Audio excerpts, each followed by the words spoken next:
راجع به پرامپت نویسی و جلسه امروز تا حدودی ابتداش عمومی هست و بعد کم کم وارد مباحث تخصصی تر میشه. یه سری از دوستانم پرسیده بودن که آیا جلسه امروز مرتبط با روش‌های درآمدزایی با هوش مصنوعی هست یا نه؟ جلسه امروز در ارتباط با روش‌های درآمدزایی هوش مصنوعی نیست و امروز صرفاً یک کارگاه پرامپت نویسی هست راجع به تکنیک‌های پرامپت نویسی مقدماتی و هفته آینده ما به صورت یه 3 جلسه‌ای داریم. روز سه‌شنبه که در واقع توی جلسه سه‌شنبه روش‌های درآمدزایی با هوش مصنوعی رو میگیم و کاربرد AI توی دیجیتال مارکتینگ و روش‌های درآمدزاییش. روز پنجشنبه و جمعه هفته آینده کارگاه پرامپت نویسی مقدماتی و پیشرفته رو داریم که در واقع جلسه امروز روز پنجشنبه هفته آینده هم تکرار میشه. به همین علت نیازی نیست که ویدئوی وبینار ضبط بشه. واسه اون کسایی که اولین بار هست که توی کارگاه پرامپت نویسی ما شرکت میکنن خدمتشون باید بگم که تمامی این اطلاعات، جدول پرامپت ها و نمونه های خروجی در گروه تلگرام هست و شما دسترسی کامل دارید به تمپلیت پرامپت ها و نمونه های خروجیشون در گروه تلگرام که اون رو هم در اختیارتون میذارن. ابتدا با یک سری مسائل عمومی و تاریخچه هوش مصنوعی شروع میکنیم و کم کم به مباحث پیشرفته تر میپردازیم.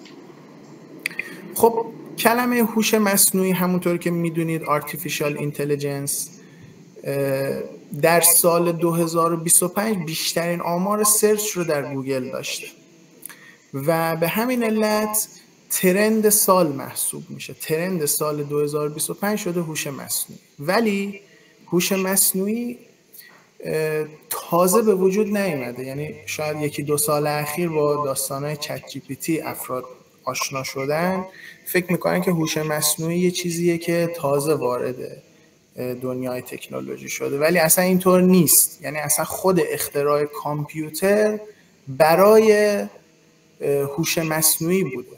کامپیوتر که مثلا 70 سال پیش 80 سال پیش اختراع شد، از اول هدفشون برای هوش مصنوعی بوده. یا حتی مثلا فیلم هایی درست کردن توی هالیوود دهه 1970 به اسم هوش مصنوعی که تصورشون به هر حال یه تصور ناقصی بوده توی اون فیلم ها، اون برنامه هایی که نشون میدادن با اون چیزی که امروز هست خیلی متفاوت بوده.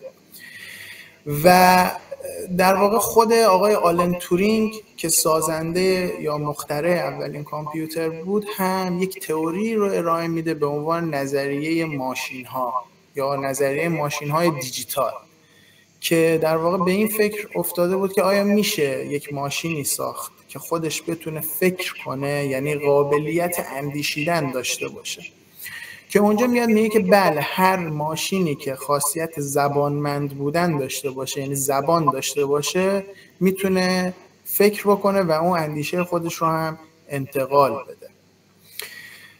تا اینکه تو سال 1956 اولین کامپیوتر اختراع شد.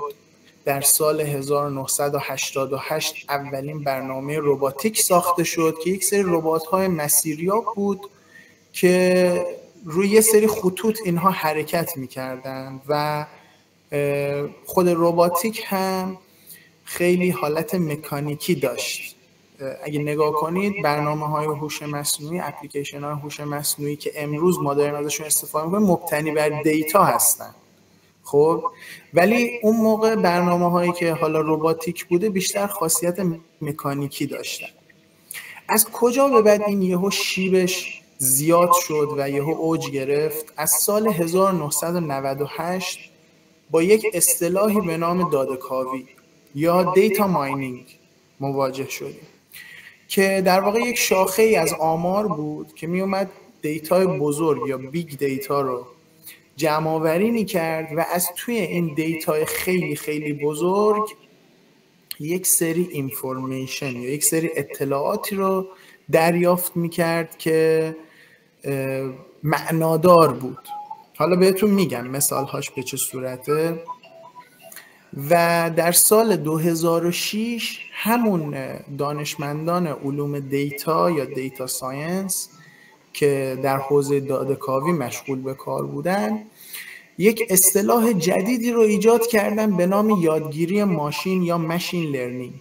ماشین لرنینگ یعنی چی؟ یعنی اینکه یک ماشین که حالا اون ماشین در واقع میتونه یک کامپیوتر باشه، میتونه بر اساس اطلاعاتی که شما بهش میدید یه سری چیزایی رو یاد بگیره. حالا جلوتر توی پرامپت نویسی به این مسائل میپردازیم، یعنی اون توی تکنیکای پرامپت نویسی اینا رو به شما میگیم که چطور یک سری اطلاعات رو بهشون بفهمونید و بهش بقبولونید، که اینا همه به خاطر اینه که AI که ما امروز استفاده میکنیم، حالا مثلا جیمینای یا چت جی پی تی، اینا همشون خاصیت ماشین لرنینگ دارن، یادگیری ماشین دارن.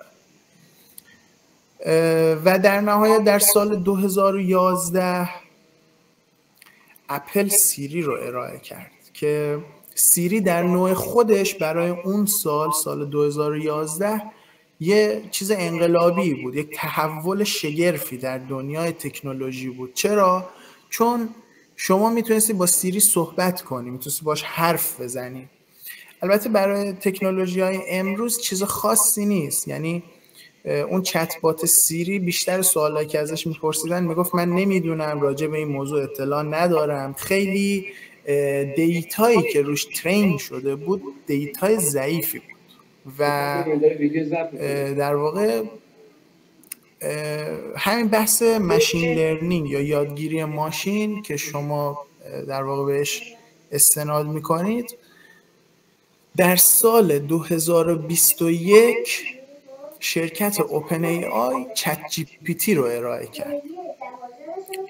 حالا این نحوه آشنایی خود من سال فکر میکنم 1401 بود یا 1402 بود فکر میکنم. اینطوری بودش که من یه مجله‌ای بود، مجله علمی به نام medium.com. این هر روز برای من فید می اومد، ایمیل می اومد. بعد توی این ایمیل ها مثلا 5 تا از مقالات برتر اون روز رو من مثلا میدیدم و میخوندم. بعد نوشته بود که آیا مثلا چت جی پی تی به عنوان یک چت بات میتونه با چت بات های موجود رقابت کنه؟ بعد این سوال بزرگی تو ذهن من ایجاد کرد که اصلا چت جی پی تی چی هست. بعد رفتم سرچ کردم تو گوگل، دیدم بله یه شرکتی به نام اوپن ای آی یه چت باتی ارائه کرده بود. ورژن 1 چت جی پی تی رو من دارم خدمت شما میگم، سال 2022 که رفتم و یه چیزی براش تایپ کردم، یه سوالی براش تایپ کردم، دیدم جواب جالبی داد و متوجه شدم با سیری فرق میکنه. متوجه شدم چت جی پی تی یک چت بات معمولی نیست و یک AI هست، یک هوش مصنوعی هست. خدمت شما عارضم که اون تفاوت اصلی که مشخص بود برای من و اون موقع من نمیدونستم این رو و بعدها متوجه شدم این بودش که این یک هوش مصنوعی جنریتیو AI هست، هوش مصنوعی مولد. هوش مصنوعی مولد یعنی چی؟ جنریتیو AI یعنی چی؟ که الان بزرگترین کاربرد AI در حال حاضر همین جنریتیو AI هست. حالا توی اون جلسه روز سه‌شنبه هفته آینده که به روش‌های کسب درآمد با هوش مصنوعی میپردازیم، به این موضوع باز دوباره اشاره میکنیم که جنریتیو AI هستش که در واقع در حال حاضر پولسازترین حوزه هوش مصنوعی هست. هر کسی که توی این حوزه داره فعالیت میکنه توانایی ساختن یه سری چیزهایی رو داره. چه چیزهایی میتونه برای ما بسازه؟ میتونه برای ما متن، عکس و ویدیو بسازه. چجوری میتونه اینو بسازه؟ به وسیله یک سری دستوراتی که ما بهش میدیم. اون ورودی هایی رو که در واقع دریافت میکنه رو ما بهش میگیم پرامپت. پرامپت در زبان فارسی یعنی دستورالعمل. یعنی من به AI میگم چیکار کن، به AI میگم که برای من یه متن بنویس، به AI میگم برای من یه عکس درست کن، به AI میگم برای من یک ویدیو درست کن. و اینها به شدت توی حوزه تبلیغات و بازاریابی دیجیتال کاربرد داره. حالا ما جلسه امروزمون راجع به پرامپت نویسی هست، یعنی اینکه چطور بتونیم این پرامپت های خودمون رو بهینه کنیم، بهینه سازی کنیم. هرچند جلسه امروز ما پرامپت نویسی صرفاً مقدماتی هست و پرامپت نویسی هفته آینده، جمعه هفته آینده، پرامپت نویسی تخصصی است، پرامپت نویسی پیشرفته، که ما یاد میگیریم که چطور اون متنی رو که مد نظرمون هست، اون خروجی مد نظرمون رو دریافت بکنیم، عکسی که میخوایم دریافت بکنیم یا ویدیو. ببینید شما وقتی پرامپتش رو، یه اصطلاحی هست الان توی AI میگن garbage in garbage out، یعنی آشغال بدی آشغال تحویل میگیری، پرامپت غلط بدی پرامپت خروجی غلط میگیری. خب حالا جلوتر توی تکنیک های پرامپت نویسی اشتباهات متداول و اشتباهات رایج در پرامپت نویسی رو هم خدمت شما میگم. کاربرد هایی که هوش مصنوعی جنراتیو AI یا هوش مصنوعی های مولد مثل جمینای، مثل نانو بنانا، مثل سورا دارن اینه که شما باهاش میتونی مقاله درست کنی، کپشن اینستاگرام میتونی ازش استفاده کنی، برای ایده پردازی، بازاریابی و تبلیغات میتونی ازش استفاده کنی، طراحی گرافیک میتونی باهاش انجام بدی. خب یکی از مقایسه هایی که ما انجام میدیم همینه دیگه، میگیم گرافیست سنتی، گرافیست مبتنی بر AI. گرافیست سنتی چیه؟ شما باید بری فتوشاپ یاد بگیری، ایلوستریتور یاد بگیری و تایم خیلی زیادی رو شما باید صرف طراحی گرافیک بکنی یا حالا عکاسی اگه میخوای انجام بدی. ولی شما اگه پرامپت نویسی درست بلد باشی و اون هوش مصنوعی مولد، اون جنراتیو AI رو درست بشناسی، میتونید توی هزینه و زمان صرفه جویی بکنید. دو تا پارامتر اصلیه. خب اینا رو حالا باز هفته آینده توی جلسه روز سه‌شنبه کاملا براتون باز میکنم. اینا همه مزیت رقابتیه و اینکه چطور میشه توی عصر AI سریعتر ثروتمند شد. ببینید الان ایلان ماسک خودش میگه بهترین دوران تاریخ برای ثروتمند شدن از 2025 تا 2030. یعنی توی این 5 سال هر کسی اومد سمت AI و ازش درست استفاده کرد، اول یاد بگیره و درست ازش استفاده بکنه، چون به لحاظ زمانی شما مثلا یه پروژه‌ای رو که میخواد 10 روز زمان ببره با AI تو یه روز انجام میدی، به تبع اگه قبلا ماهی میتونستی 3 تا پروژه انجام بدی، الان میتونی ماهی 30 تا پروژه انجام بدی. پس درآمدت هم به همون نسبت افزایش پیدا میکنه. طراحی محتوای شخصی سازی شده، تولید لوگو، آیکون، حتی طراحی لباس میتونید باش انجام بدید. یکی از اون ایده هایی رو که من توی گروه تلگرام مطرح کرده بودم برای دوستان این بودش که شما بیاید یه پیج اینستاگرام بزنید و با اون پرامپت، با اون تمپلیتی که من معرفی کرده بودم، عکس از تیشرت با طرح‌های مختلف بذارید. یعنی مثلا روی تیشرت، روی این قسمتش هر سری مثلا طرح‌های مختلف و برای هر کدومش اگه براتون سفارش اومد برید اون رو روی تیشرت چاپ کنید و ارسال کنید برای مشتری. این تازه یکی از ایده هاست، این یکی از طرح‌هایی که شما میتونید استفاده کنید.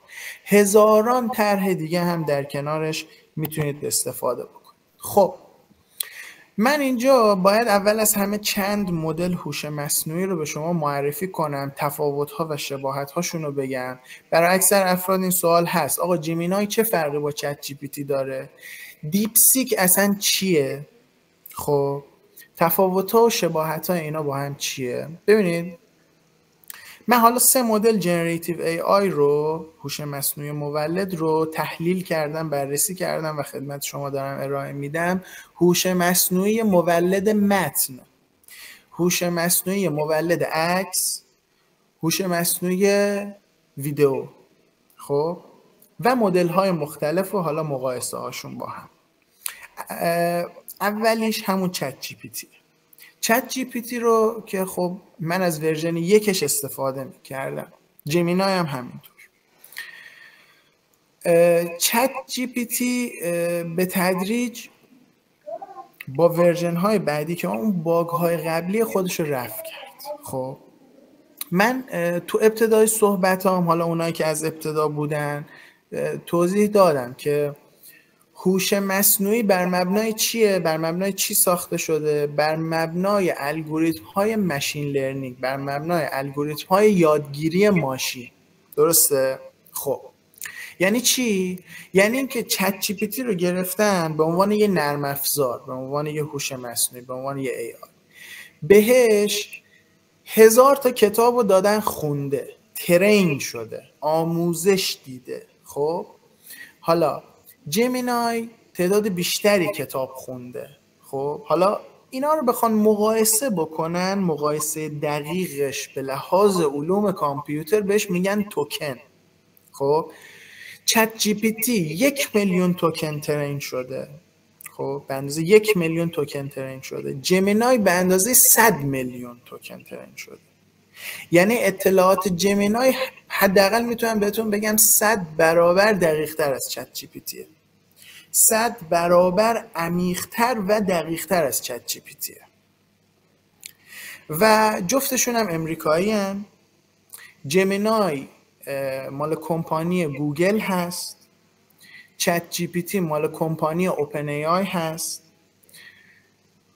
این وسط چینی ها هم هستن دیگه. چینی ها همیشه میان توی اون بازار رقابتی، چون امریکایی ها اونجا حالا مهد سرمایه‌داری و این داستان هست، همیشه قیمتاشون بالاتره.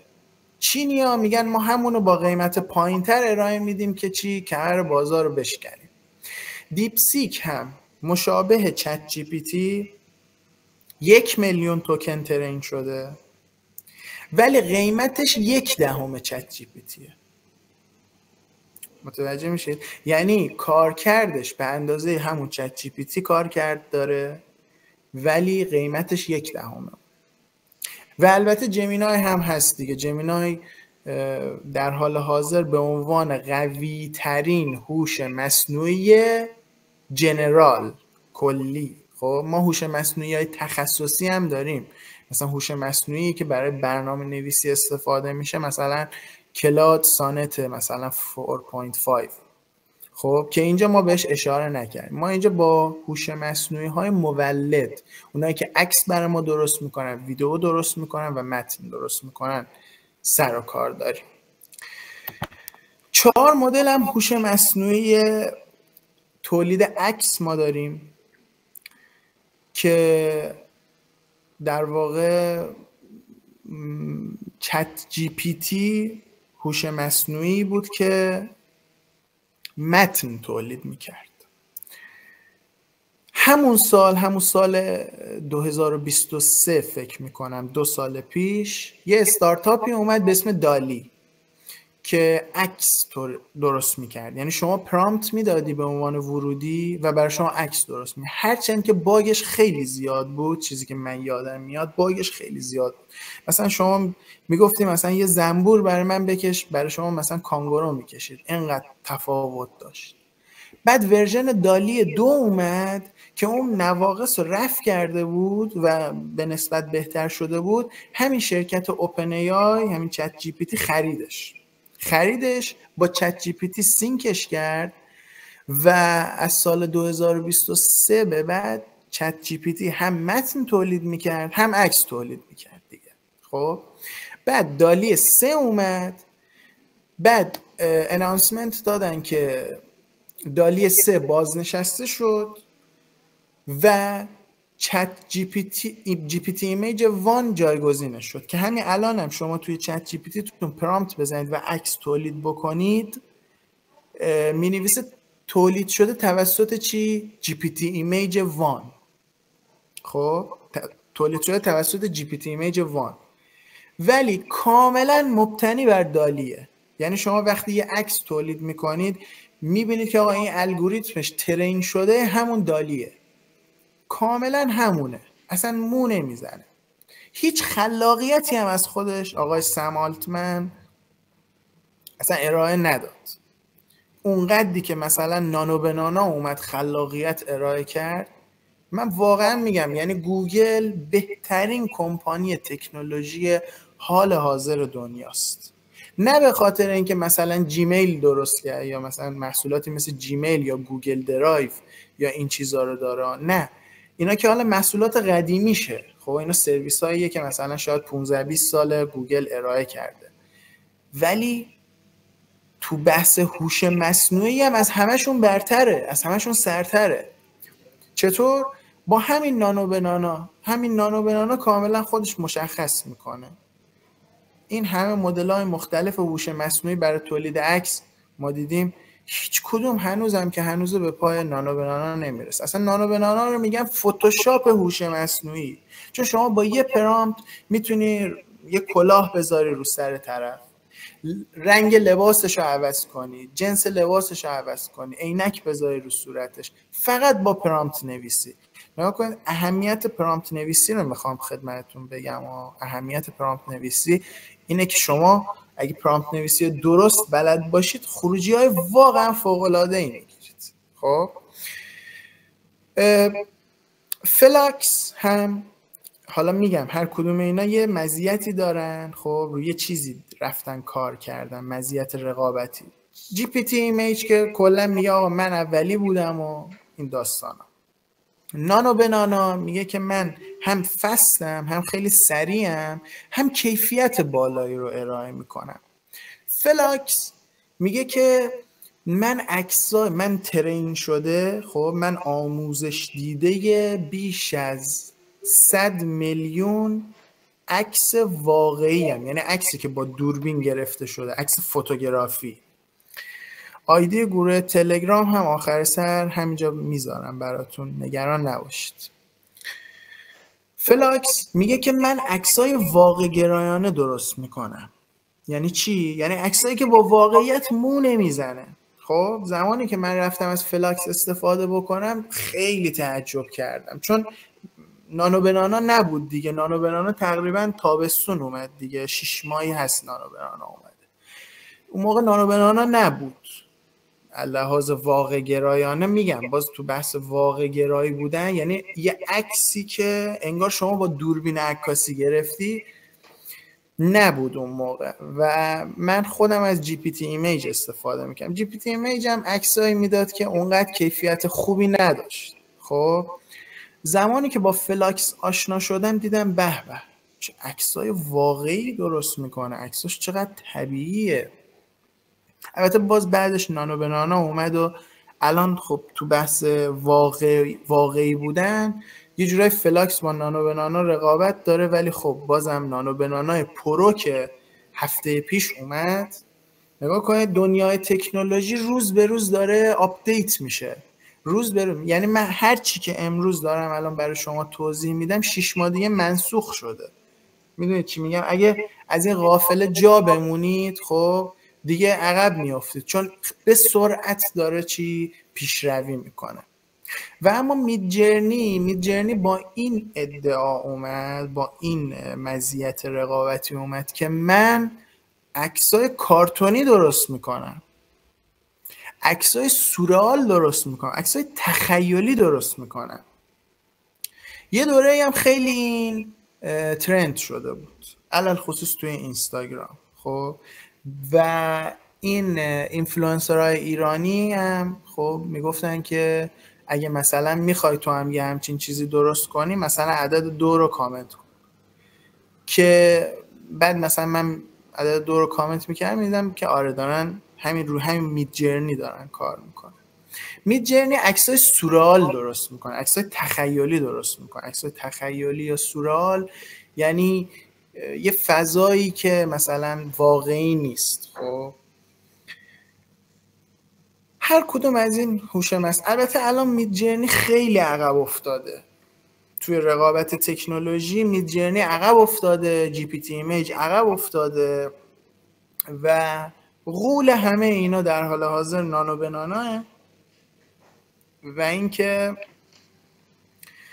علل خصوص نانو به نانای پرو که تازه هفته پیش اومد. اینا مدل‌های هوش مصنوعی تولید عکس بودن. خب حالا ما چند تا مدل هوش مصنوعی برای تولید ویدیو داریم. اولین مدل هوش مصنوعی که من همون سال فکر میکنم 2023 میشه 1402 باش آشنا شدم، رانوی بود. خب من اون موقع برای تولید متن، من چون میخواستم یه دونه کانال انیمیشن بزنم تو یوتیوب، حالا ایده ها زیاده، ایده برای تولید محتوا و کار و درآمدزایی بسیار بسیار زیاده. من یه دونه، البته هنوزم هست، 3 تا ویدیو درست کردم، ویدیو 1 دقیقه‌ای حدوداً، 3 تا انیمیشن درست کردم که اون متن داستان و ایده پردازیش با خودم بود و برای متن داستان یا دیالوگ ها از چت جی پی تی استفاده میکردم. خب بعد مبتنی بر اون یک سری عکس هایی درست میکردم با چی؟ با همون دالی، چون اون موقع هنوز این هوش مصنوعی های تولید تصویر نبودن دیگه. یه سری عکس هایی مثل استوری بورد، مثلا 4 تا 5 تا عکس هم از لوکیشن ها و جاهای مختلف هم درست کرده بودم. عکس رو میدادم به همین رانوی، این اولیه رانوی، عکس رو میدادم به رانوی به اضافه پرامپتش. تو پرامپت افتضاح بوده، حالا الان یه خورده بهتر شده، ولی اون موقع دیگه اصلا خیلی افتضاح بود. عکس رو میدادم، پرامپت هم میدادم، برای من ویدیو درست میکرد. خب ولی ویدیویی که درست میکرد به شدت باگ داشت. نمیدونم یهو دستش اینوری میرفت غیب میشد، یهو از وسط کمرش 2 تا میشد. مثلا اون انیمیشنی که من داشتم درست میکردم یهو اینوری میرفت اونور، نمیدونم میدوید میرفت بالا، غیب میشد. دیدید فکر کنم خیلیاتون، حالا باگ زیاد داشت. بعد از یه مدتی کیلینگ اومد، خب باز دوباره رو همون فکت گفت آقا من قیمتم با رانوی یکیه. خب چون من همه اینا رو میخریدم دیگه، اینا پولیاشون رو میرفتم میخریدم، مثلا 11 لبز $15 بود، رانوی $10 بود، اون کی $20 بود، همه رو دونه دونه میرفتم میخریدم و به صورت نامحدود ازشون استفاده میکنم. کیلینگ اومد گفت من قیمتی با رانوی یکیم. خب قیمتی با رانوی یکیم، ولی دیتایی که من ترین کردم خب خیلی بیشتر از رانویه. هنوزم که هنوز رو همین فکت خودش هست. حالا شما تو پلتفرم ویپانا میتونید برید همه اینا رو تست کنید، یعنی هم رانوی، نانو بنانا، جی پی تی، جمینای، هر کدومو که دلتون میخواد و تو پلتفرم ویپانا میتونید برید تست کنید، خروجیاشو با هم مقایسه کنید. باز دوباره این چینی‌ها سر و کله‌شون پیدا شد و یه هوش مصنوعی درست کردن به اسم ون که میگفت من براتون ویدیو درست میکنم ولی قیمت من تقریبا نزدیک به صفره، که اصلا نزدیک به فریه. مثلا با رانوی با همون مبلغ بودجه شما یه ویدیو میتونی درست کنی، با ون با همون مبلغ 10 تا ویدیو میتونی درست کنی. این رقابتیه که چینی‌ها دارن و چینی‌ها توی حوزه هوش مصنوعی سعی میکنن دیتایی که الگوریتمی که ترین میکنن در همون حد کارایی داشته باشه ولی قیمتش خیلی پایین تر باشه. کلا تو همه چی همینطوریه. و شاهکار دنیای هوش مصنوعی وئو انجین در واقع هوش مصنوعی تولید ویدیو از شرکت گوگل هست. باز دوباره از شرکت گوگل. پس توی تولید متن شد جیمینای، تولید عکس شد نانو بنانا و تولید ویدیو شد وئو. هر 3 تا رو گوگل داره. به خاطر همین میگم گوگل واقعا قوی ترین کمپانی تکنولوژی حال حاضر دنیاست و به لحاظ کیفیتی از همه‌شون سرتره. یعنی شما وقتی که میای دیگه با وئو مثلا ویدیو درست میکنی، به شما اونقدر واقع گرایانه خروجی بهتون میده، اونقدر دقیق و تمیز بهتون خروجی میده، هرگز رانوی رو استفاده نمیکنید دیگه، یعنی ون دیگه استفاده نمیکنید. حالا اینجا باز برمیگرده به بودجه بندی شما. مثلا شما تو بیزینس خودتون اگه دارید کار دیجیتال مارکتینگ میکنید، شاید مثلا بودجهتون محدود باشه، خب چون وئو گرون هم هست، گرونتر از اونای دیگه هست. حالا پلن قیمتی رو من در انتهای جلسه خدمت شما عرض خواهم کرد. و اینکه ویپانا ارائه دهنده انواع سرویس های هوش مصنوعی. تمام این مدل های هوش مصنوعی که امروز براتون نام بردم همه یک جا داخل پلتفرم ویپانا هست و شما میتونید ازش استفاده بکنید. این آدرسشه vipana.ir. حتی توی گوگل فارسی هم بنویسید ویپانا، لینک اول میاد. و خب ما یه انجمن پرامپت نویسی هم توی تلگرام داریم که حالا اون لینکش هم باز براتون اینجا میذارم. ویپانا ارائه دهنده انواع سرویس های هوش مصنوعی هست و شما در واقع با یک بار شارژ میتونید از تک تک این مدل ها استفاده کنید. خب میخوایم دیگه وارد اصول پرامپت نویسی بشیم. میخوایم به صورت تخصصی کار پرامپت نویسی رو شروع کنیم. تکنیک ها رو میخوام بهتون یاد بدم. خب من خودم 3 ساله که دارم با هوش مصنوعی کار میکنم. بیش از 10 ساله که تو حوزه تکنولوژی فعالیت میکنم و اینا همه تجربیاتیه که ذره ذره به دست اومده و من همه رو یک جا امروز میخوام در اختیار شما بذارم. خب اول از همه اولین نکته این که واضح و مشخص باشید. یعنی چی؟ یعنی وقتی شما میخوای پرامپت بدید، آیا کسی هست اینجا هنوز معنی کلمه پرامپت رو ندونه؟ پرامپت رو پس دیگه میدونیم دیگه. پرامپت اون در واقع اون تکست یا اون متنیه که شما به هوش مصنوعی میدی. تو فارسی ترجمه شده دستورالعمل. خب مباحثی هم که ما امروز داریم آموزش میدیم و هفته آینده جمعه تحت عنوان پرامپت نویسی جیسون بهش میگن پرامپت انجینیرینگ یا مهندسی پرامپت. ببین الان یکی از مشاغل حال حاضر شما تو گوگل بزنید دیگه، مثلا ای استخدام و جاهای دیگه الان دارن استخدام میکنن نیروی چی؟ پرامپت انجینیر.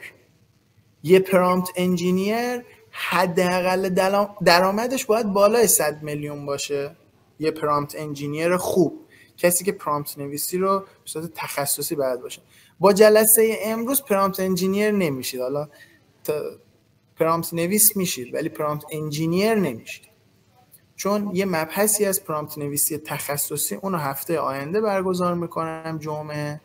اونجا دیگه شما رسما دیگه میتونید بگید من یه پرامپت نویس تخصصی ام، یه پرامپت انجینیرم. اما این چیزایی رو که من امروز دارم خدمت شما میگم مباحث مقدماتی پرامپت نویسیه. شما وقتی مباحث مقدماتی پرامپت نویسی رو یاد بگیرید، بعد میتونید وارد حوزه پرامپت انجینیرینگ بشید. خب پرامپتی که شما می نویسید باید حتما واضح و مشخص باشه. یعنی چی؟ حالا تو همین مثالی که من اینجا برای شما آوردم گفتم که آقا بازاریابی رو توضیح بده. این منجر به این میشه که AI به من یک جواب ناواضح بده. AI به من جواب کلی بده. وقتی بهش میگم که بازاریابی رو توضیح بده، خب کدوم بازاریابی؟ بازاریابی سنتی، بازاریابی دیجیتال، بازاریابی چی؟ باید بهش بگی دیگه. باید بهش بگی که آقا من بازاریابی دیجیتال منظورمه. خب دقیق باید بهش توضیح بدی که چیه، ولی کلیگویی نکنید. ببین وقتی کلیگویی میکنید اونم به شما یه جواب کلی میده که عملاً به درد نمیخوره. نکته 2 اینکه مختصر و مفید بنویسید. خب من تو این مثال هم میگم، مثلا یارو پرامپت نوشته اومده گفته که آقا این به من دستور ساخت مثلا تهیه یک فنجان قهوه رو بده و بگو کدوم کشورها بزرگترین تولید کننده های قهوه در دنیا هستن و یه تاریخچه مختصری از این 10 کشور به من بده. خب این خروجی که به شما میده حتی شاید بهتون بگم یکی از این موضوعات رو هم اصلا نادیده میگیره، چون این در از 3 تا پرامپته. شما باید اول یه پرامپت بدی بهش بگی که نحوه تهیه یک فنجان قهوه رو برای من توضیح بده، اون برای شما توضیح میده. تو پرامپت بعدی حالا بهش میگی که 10 تا از کشورهای تولید کننده قهوه رو برای من بگو، دوباره به شما یه خروجی میده. تو پرامپت سوم بگو که حالا تاریخچه این 10 تا کشور رو به من بگو. نه که تو یه پرامپت شما هر 3 تا اینا رو داخل هم چپوندی. این اشتباهه.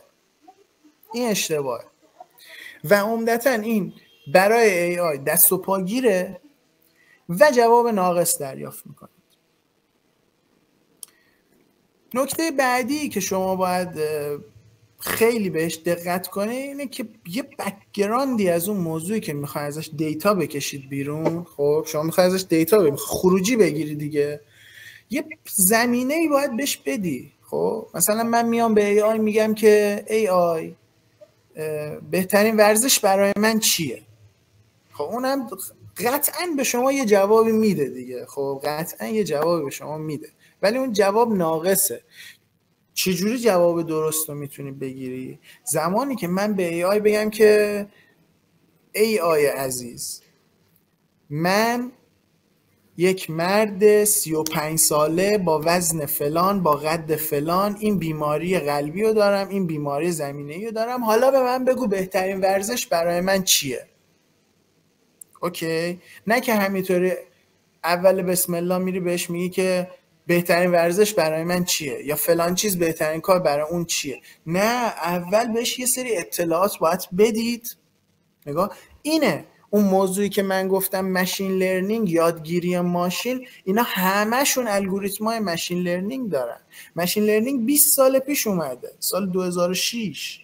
از اون موقع تا الان الگوریتم‌ها به شدت پیشرفت کردن. پس شما اینا رو وقتی بدونی، خب میتونید بهتر استفاده کنی ازش. بهش اول زمینه رو بده، بگو من قدم این قده، وزنم این قده، اینا رو همه رو بگو بهش. اول یه سری اطلاعات، یه سری اینفورمیشن بهش بده، بعد ازش دیتا بخوا. اوکی؟ همینجوری نه، زمینه رو فراهم کن. نکته بعدی اینه که از کلمات کلیدی مرتبط استفاده کن. حالا این به معنی این نیستش که مثلا از کیورد خاصی استفاده کنیم. به این معنیه که ببینید شما مثلا میگم و مثال دارم، شما دانشجوی هر رشته‌ای که باشید، خب یه درسی دارید به اسم درس زبان تخصصی. اوکی؟ تو اون درس زبان تخصصی شما یه سری کلمات انگلیسی رو میبینید، خب که هیچ جای دیگه ای نمیبینید. یعنی کلمات جنرال نیستن، کلمات تخصصی هستن.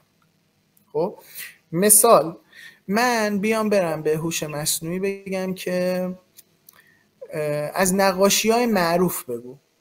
خب راجع به نقاشی‌های معروف بگو. یه جوابی به من میده، یه جواب عمومی به من میده. خب ولی اگه از کلمات تخصصی استفاده کنم، کلمات ویژه، خب کلمات تخصصی و حرفه‌ای حوزه نقاشی، قطعاً یه خروجی کاملا متفاوت‌تر و تخصصی تری به من میده. زمانی که من بهش بگم که از نقاشی‌های سبک امپرسیونیست به من بگو، خب اونایی که حالا حوزه نقاشی و نمیدونم زیبایی شناسی و هنر، کار دانشجو رشته هنر میدونن امپرسیونیست چیه، کوبیست چیه، نمیدونم رئالیست چیه. خب حالا این مثال نقاشی رو گفتم، شما تو حوزه مکانیک، مهندسی برق، حوزه بازاریابی، حوزه فنی، هر چیزی که تخصصی باشه به شما همون نتیجه تخصصی رو میده. نکته بعدی اینه که حتما از دستور زبان صحیح استفاده کنید. غلط املایی نداشته باشید. من برای کانال تلگرام خودم میخواستم یه دونه کپشن بنویسم، بعد این تو با گوشیم داشتم پرامپت میدادم یه دستم خورده بود به جای وبینار، مثلا میخواستم برای وبینار روز سه‌شنبه یه کپشن درست کنم، یه متنی به من بده بذارم داخل کانالم. بعد به جای وبینار دستم خورده بود نوشته بودم وبیدار، به جای د گذاشته بودم. اونم به من توی خروجی نوشته بود بله وبیدار روز سه‌شنبه، وبیدار عباس طالبی، وبیدار 5-6 تا نگاه کردم دیدم تو خروجی به من همه جا نوشته وبیدار، ننوشته وبینار. چرا؟ چون غلط املایی بهش بدی گاربیج میگیری، آشغال بدی آشغال تحویل میگیری، پرامپت درست بدی. اینا رو کسایی که الان دارن با AI کار میکنن به من گفتن به من اومدن گفتن که آقا من میخوام یه عکس درست کنم، خب اون جوری که میخوام در نمیاد، مثلا میخوام با این زاویه باشه، اینطوری باشه، اینجوری باشه، ولی خروجی عکس من اینم اون چیزی که من میخوام نیست. میگم خب ببینم پرامپت تو. اولندش که بچه‌ها هیچ کدوم پرامپتاشون یه جا ذخیره نمیکنن. اگه پرامپت خوب دارید حتما یه جا ذخیرهش کنید یا تو گروه با ما به اشتراک بذارید که حداقل ما هم استفاده کنیم. پرامپتاتونو نباید غلط املایی داشته باشه. پرامپت های درست که بدید نتایج درست میگیرید. الان نگاه کنید تو همین مثال خب نوشته لطفاً درباره 2 جنگ جهانی بگو. نگاه 2 جنگ جهانی با جنگ جهانی دوم فرق میکنه. شما الان بری به AI بگی که راجع به 2 جنگ جهانی به من بگو، راجع به جنگ جهانی اول و دوم با هم بهت یه چیزی میگه، ولی وقتی بهش بگی راجع به جنگ جهانی دوم به من بگو، خیلی شبیه انا، خیلی نزدیکه به هم. 2 جنگ جهانی دوم، ولی خروجی ها زمین تا آسمون با هم فرق میکنه. اوکی. نکته بعد،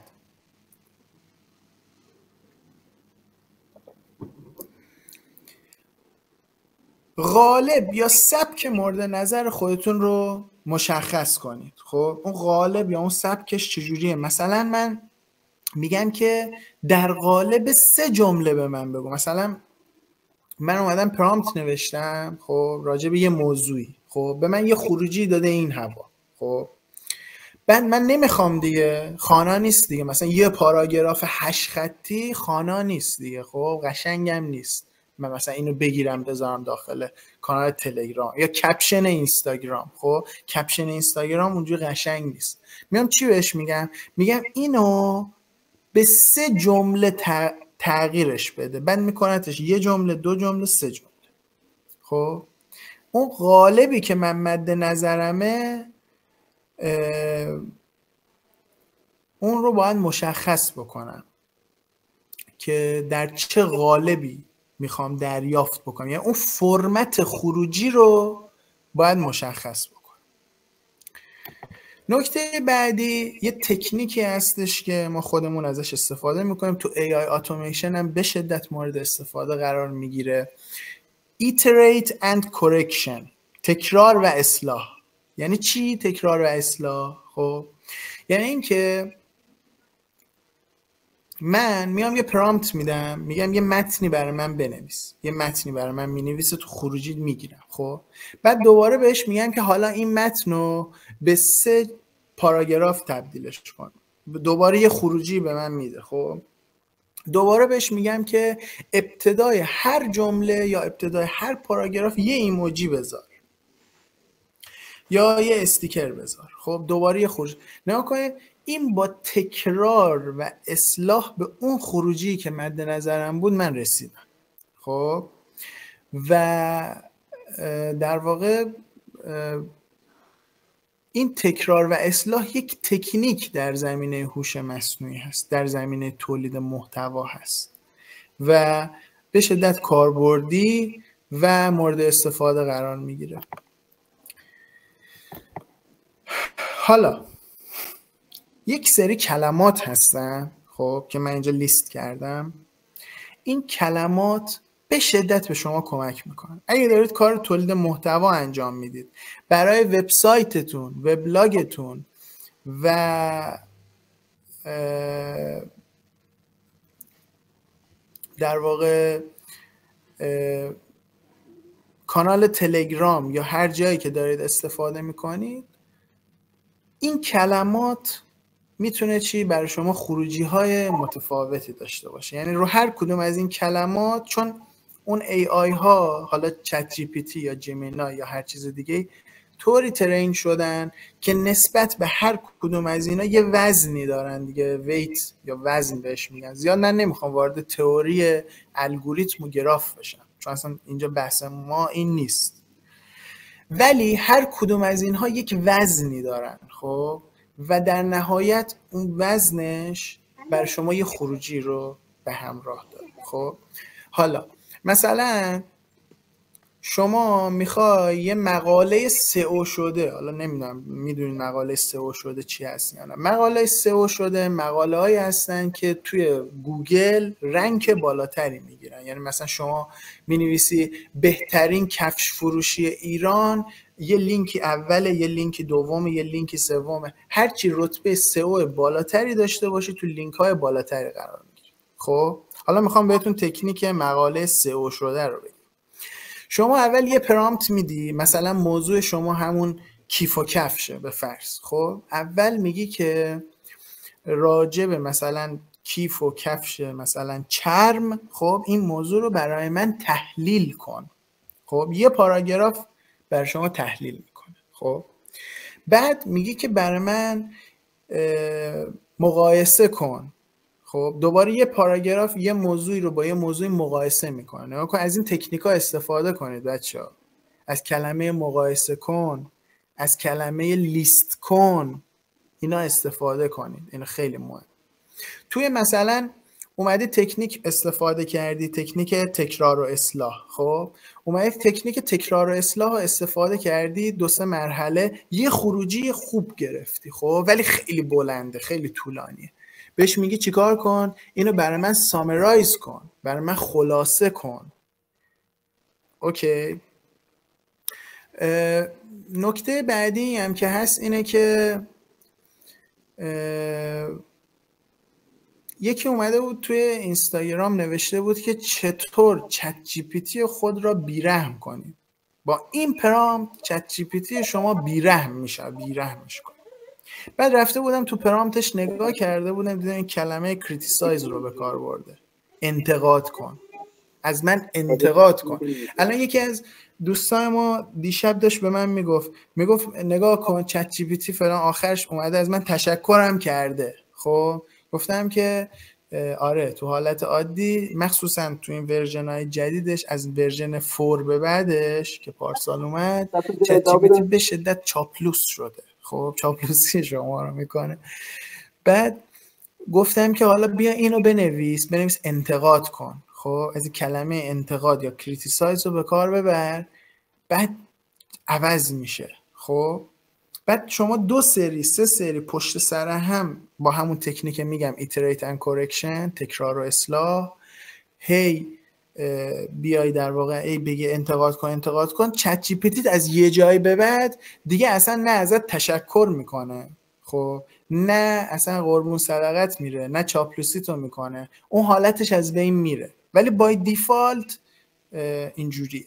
خب نکته بعدی که هست اینه که شما حتی میتونی یه سری لحنهایی رو بهش بدی. مثلا میتونی بگی که با لحن هیجان زده بگو، با لحن رسمی بگو، با لحن دوستانه بگو.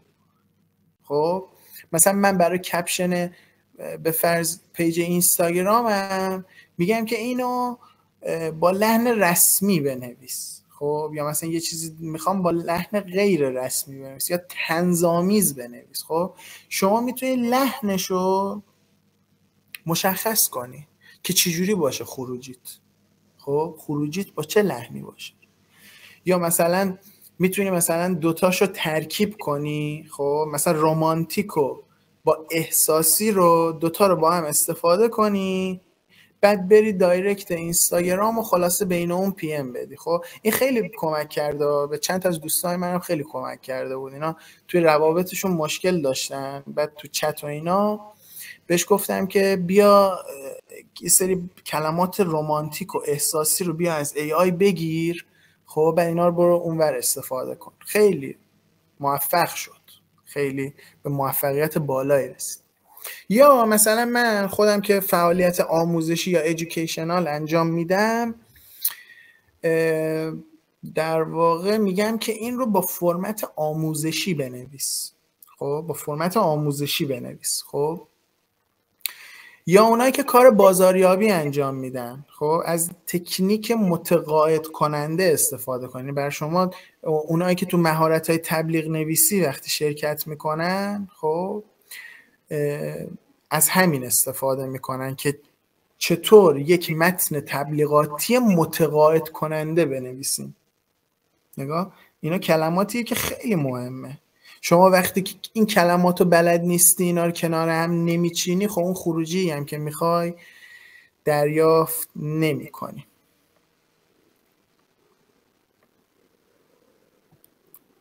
من اینجا رو بخونم.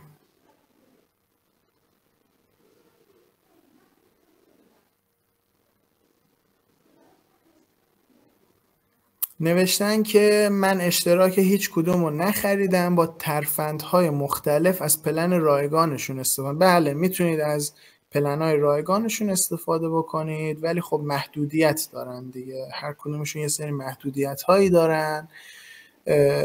ببینید مثلا یه کسی که مثلا آژانس تبلیغاتی داره که نمیتونه مثلا 3 تا دونه عکس در روز یا 5 تا دونه عکس در روز درست کنه، نیاز داره 50 تا 60 تا درست کنه و با اون پلن‌های فری یه خورده براشون سخت میشه. حالا شما میتونید 10 تا جیمیل درست کنی، با 10 تاش بری این کارو بکنی. خب اینا روش‌هایی هست برای دور زدنش. پرسیدن که سلام، شما که عضو هستید هزینه اشتراک یک ماه چقدر؟ هزینه اشتراک یک ماه کدوم؟ بعدم این که تو وبسایت هر کدومشون هم برید اونجا پلنز اند پرایسینگ نوشته دیگه، هر کدومشون چقدره. پرسیدن هدف اصلی همه وبینارهای آقای طالبی معرفی ویپاناست. بله معرفی ویپاناست، چون باید به هر حال معرفیش کنیم دیگه. هدف من یک جامعه مترقیه. نگاه کنید، خوب دقت کنید به این جمله من. هدف من یک جامعه مترقی و پیشتازه. خب چون من متوجه شدم که آقا تکنولوژی داره روز به روز میره جلو. خب ما چه بخوایم چه نخوایم. خب من وقتی بیام آموزش بدم پرامپت نویسی رو، یک عده‌ای آگاه میکنم، یک عده‌ای که نمیدونن اونا رو اطلاع رسانی میکنم، آگاهشون میکنم، کسب درآمد رو بهشون میگم چجوری از این استفاده کنن. این تا اینجا میشه آکادمی ویپانا. خب بعد اینا میگن که خب حالا ما اینا رو یاد گرفتیم چیکار کنیم؟ خود ویپانا یا اون پلتفرم یا اون اپلیکیشن ویپانا میشه یک ابزار، میشه یک ابزار تو دست کسایی که حالا پرامپت نویسی رو یاد گرفتن. اینم یه ابزاره. خب منم دارم معرفی میکنم دیگه، چه اشکالی داره؟ گفتن که من با همه هوش مصنوعی حرفه‌ای کار کردم. عجیب ادعای ایشون. کدوم ادعای من عجیبه؟ نوشته درب راه. بله آقای اسماعیلی، بله نوشته درب راه. غلط املایی داره. غلط املایی باعث میشه که خروجی شما خروجی غلطی در بیاد. گفتن که منم چک کردم تصویر نمیسازه، فقط متنیه. عزیزان من اون بالا سمت چپ یه دونه چرخ دنده داره، رو اون دکمه چرخ دنده که بزنید یه چیزی، یه مدال باز میشه که نوشته متن. خب بعد مدلای متنی هم زیرش هست. اون رو بذارید رو حالت عکس، بعد مدلاتون هم مشخص کنید. بذارید مثلا رو حالت نانو به نانو. بله عکس هم میسازه. آقای منافی یعنی واقعا فقط یه چیز بپرسن. خب بپرس پرامپت چند صفحه‌ای نداریم؟ نه پرامپت چند صفحه‌ای نداریم. دستورالعمل مساویه با پرامپت. پرسیدن برای برنامه نویسی کدوم مناسبه؟ کلاد سانت 4.5. خیلی شفاف صحبت میکنه، عالی و فوق‌العاده. سپاسگزارم. من دوره‌های فن بیان دیدم، به همین علت آیدی گروه تلگرام هم آخر سر میذارم. ببینم دیگه بقیه سوالات چیه، چون میخوام وارد تولید محتوای عکس بشم. اینجا بحث تولید محتوای متنی دیگه به پایان رسید. میخوام وارد تولید محتوای عکس بشم. اول سوالا رو جواب بدم و بعد برم وارد اون قسمت بشم. پرسیدن خانم طاهرآبادی برای پروژه نویسی از کدوم هوش مصنوعی استفاده کنید؟ من جمینا رو پیشنهاد میکنم. پشتیبان آنلاین فکر نمی کنم اشکال داشته باشه معرفی خدماتتون، چون در هر صورت من باید درگیر خارجی ها باشم. آره اصلا اینا مسئله ای نیست. من خودم همین امروز وبینار یکی از دوستامون نشسته بودم به اسم سینا سینری. ایشون هم پلتفرم دارن تو همین زمینه. البته ایشون چندین پلتفرم دارن و هم داشتن پرزنت میکردن و هم روش‌های درآمدزایی رو داشتن میگفتن. من فکر نمی‌کنم مشکلی داشته باشه. بعدی که برنامه رایگان یه اسپانسر داشته باشه. بله بنده مبتدی هستم. نظر شما در مورد یادگیری N8N چیه؟ خب همونطوری که من بهتون گفتم من یک برنامه جامع دارم برای این مسیری که شروع کردیم دیگه. اول از همه ما باید روش‌های کسب درآمد رو یاد بگیریم. خب تو چه حوزه‌ای از چه هوش مصنوعی استفاده کنیم، که حالا ما به طور خاص مدل‌های جنراتیو AI رو داریم راجبشون بحث میکنیم. در ادامه ممکنه خود پلتفرم ویپانا بهش API هم اضافه بشه. یعنی یکی از برنامه‌هایی هستش که من خودم دارم که API بهش اضافه بشه. API که بهش اضافه بشه شما میتونید ازش توی اتوماسیون سازی استفاده بکنید. خب و N8N هم یک پلتفرم خارجی هست خب برای اتوماسیون سازی هوش مصنوعی. خب حالا یعنی چی این حرف من؟ خب یه عده حالا نمیدونن من اینو بگم. یعنی اینکه شما الان میای مثلا تو پلتفرم به فرض ویپانا خب یه متن درست میکنی، یه عکس درست میکنی، اینو میذاری داخل پیج اینستاگرام. خب به جای اینکه این کار دیگه دستی بیای انجام بدی طبق یک سری الگوریتم هایی که شما میدی به N8N، خب اون رأس یک ساعتی خودش برای شما یه متن درست میکنه، یه عکس درست میکنه، خودش هم آپلود میکنه. خب که به این میگن اتوماسیون سازی هوش مصنوعی با N8N. خب ولی در حال حاضر من برای کسی پیشنهاد نمی کنم. پیشنهاد من اولا اینه که پرامپت نویسی رو خوب یاد بگیرید. خب دوم نمونه کار بسازید، یه مدت به صورت دستی زیرو بم اینا رو یاد بگیرید. چون منی که مثلا الان دارم به شما میگم من شاید بیش از 10,000 بار پرامپت زدم و خروجی های اشتباه و غلط گرفتم و رسیدم به این نقطه. خب به همین علت میگم فعلا یه پیج اینستاگرام بزنید یا یه کانال تلگرام، تولید محتوا بکنید، تولید محتواتون رو انجام بدید و زمانی که دیگه مثلا شما دیگه تمپلیتاتون آماده هست، خب یا مثلا تو خود همین N8N هم همینجوریه، شما باید یه لیستی مثلا 10 تا پرامپت آماده از قبل بنویسی اونجا بذاری، فقط اسکیجول میکنی، یعنی تایمش رو مشخص میکنی، میگه این ساعت 2 آپلود شه، این ساعت 8 آپلود شه. اینجوریه N8N.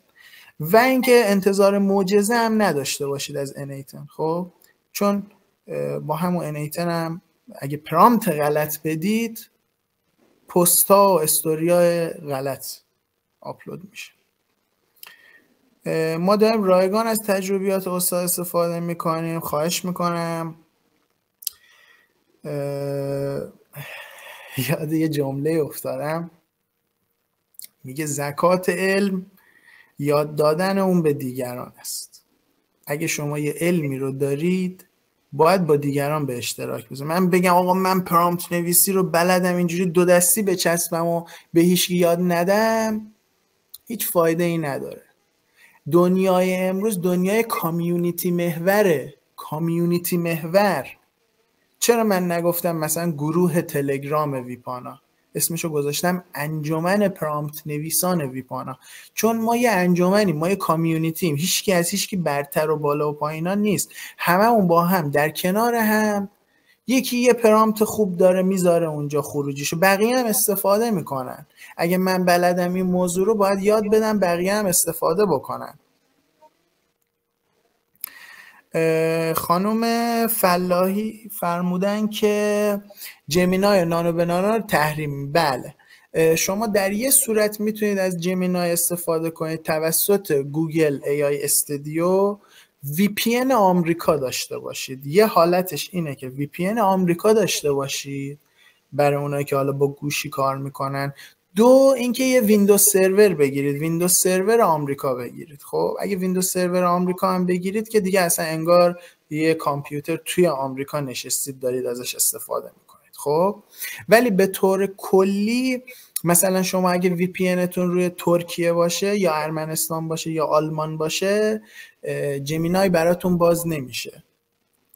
ولی توی پلتفرم ویپانا بدون اینکه فیلتر شکن روشن کنید، اصلا من میگم شما میخواید از ویپانا استفاده کنید فیلتر شکنتون رو خاموش هم بکنید، چون سرعتش بیشتر هم میشه، چون هم سرورش هم دامنش دات آی آره اصلا داخلیه، ساخته شده برای کاربر ایرانی، ایرانیزه شده اصطلاحاً. و شما میتونید نانو به نانو اینا رو هم استفاده بکنید توی همین پلتفرم ویپانا. باز دوباره خانم محمدی گفتم منظورم از هوش مصنوعی. سوالتون رو واضح بپرسید دیگه، منم مثل ای آی ام پرامپت ناقص میدید منم چی جواب بدم؟ آخه منظورم هوش مصنوعی بود، من نمیفهمم چی میگید. آقای سرحدی گفتن که از لحاظ کسب درآمد در آینده عقب نیفتادن از تکنولوژی پرسیدم. بله، در حال حاضر شما باید، من توی جلسه روز سه‌شنبه اینو کاملا باز میکنم، دوستانی که الان هستن حتما جلسه روز سه‌شنبه رو ثبت نام کنن. موضوع من دقیقا اونجا بحث درآمدزایی با هوش مصنوعیه، جلسه روز سه‌شنبه، و راجع به بحث بیزینسیش میخوام صحبت کنم. جلسه امروز یه خورده فنیه، راجع به خود پرامپت نویسی تکنیکیه. خب گفتن که سینا سینری که دراپ کار میکنه. بله دراپ کار میکنه و الان هم جدیدن به حوزه ای آی ورود کرده. اگه به ویپانا اعتقاد دارید خب یه لحظه به صورت لایو بیاریدش بالا و نشون بده. الان واقعا وقتش نیست که من بتونم به صورت لایو، چون خیلی مباحث دیگه هم مونده و ما الان تقریبا 1 ساعت هم از تایممون گذشته، زیاد هم تایم نداریم. ولی توی گروه تلگرام اونجا خروجی ها همه هست، اصلا نگران این موضوع نباشید.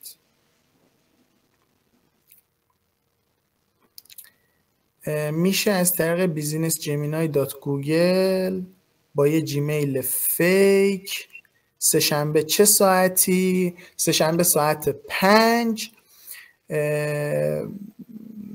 من حالا میذارم دیگه، الان براتون لینک گروه رو میذارم، گروه تلگرامو.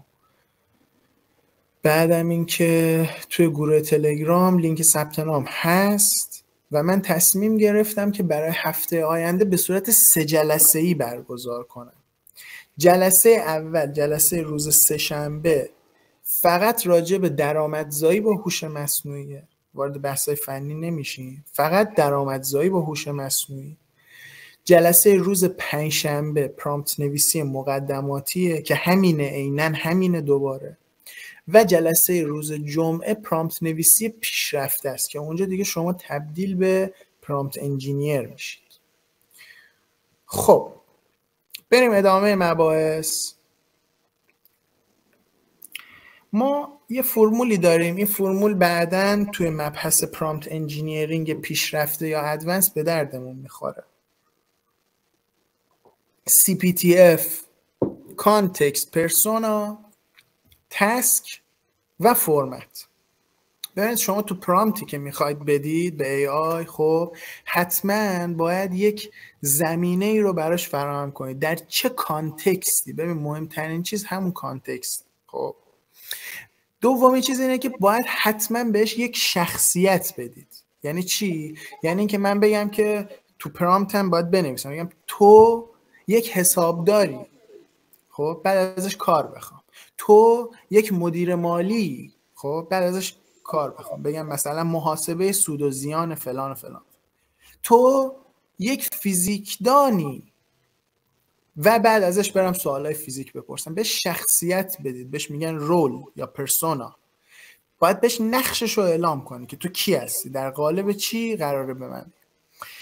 نکته بعدی اینه که وظیفه‌ش رو باید مشخص بکنی. تسک چی کار قراره بکنه، چه کاری قراره برای شما انجام بده. تسکش رو باید به صورت کاملا واضح و مشخص بهش اعلام بکنی. نکته بعدی فرمت، که الان بهتون گفتم فرمت رو دیگه، مثلا در قالب چند پاراگراف باشه، یا فرمتش به صورت جیسون باشه، یا فرمتش به صورت این باشه که ایموجی داشته باشه، چی جوری باشه فرمت هم بهش میگید. من در چه قالبی میخوام اصلا خروجی بگیرم. خب حالا من اینجا یه سری تمپلیت آماده دارم، خب پرامپت های آماده دارم. خب شما میتونید از این هم استفاده بکنید. اولین چیز چیه؟ کانسپت اکسپلینر، توضیح دهنده مفهوم. یکی از کارهایی که AI برای ما انجام میدن کانسپت اکسپلینر یا توضیح دهنده مفهوم. تو این پرامپت چی گفته؟ گفته که تو یه فیزیکدانی، خب این پرامپتی که دارم به AI میدم، میگم تو یه فیزیکدانی، خب مفهوم در هم تنیدگی کوانتومی رو خب برای یه دانشجوی دانشگاه توضیح بده. خب برای اینکه بهترش هم بکنم، کاملا مشخص کنم که خروجی چجوری میخوام، بهش میگم که مثلا اینو با آشپزی مقایسه کن. خب این کارا رو کردم و نتایج واقعا عجیبی گرفتم. ببین خلاقیت تو پرامپت نویسی در میاد که شما فیزیکو وصلش کنی به آشپزی و اون متنی که به شما میده واقعا یه متن واقعا هیجان انگیزه که تونسته جمینای تو این زمینه خیلی قویه، کامباین میکنه، ترکیب میکنه. مثلا مفهوم در هم تنیدگی کوانتومی رو برای من توضیح بده، برای شما در هم تنیدگی کوانتومی رو توضیح میده. خب ولی وقتی بهش میگه که اینو با آشپزی مقایسه کن، در هم تنیدگی کوانتومی رو که یه مفهوم فیزیک کوانتومه رو با مثلا آشپزی میگه این شبیه اینشه ها، اینش مثل اینش میمونه. یه همچین کارهایی میتونید شما انجام بدید با هوش مصنوعی. حالا همه اومدن مثلا استفاده های خیلی نرمال دارن انجام میدن، ما قرار نیست استفاده های نرمال انجام بدیم. ما میخوایم کار کنیم، کسب درآمد کنیم و تولید محتوا کنیم. پس باید پرامپت های ما خلاقانه تر باشه. خب این موضوع، اینا همه تکنیک ها دارم بهتون میگم. دومین چیه؟ تحلیلگر مزایا و معایب.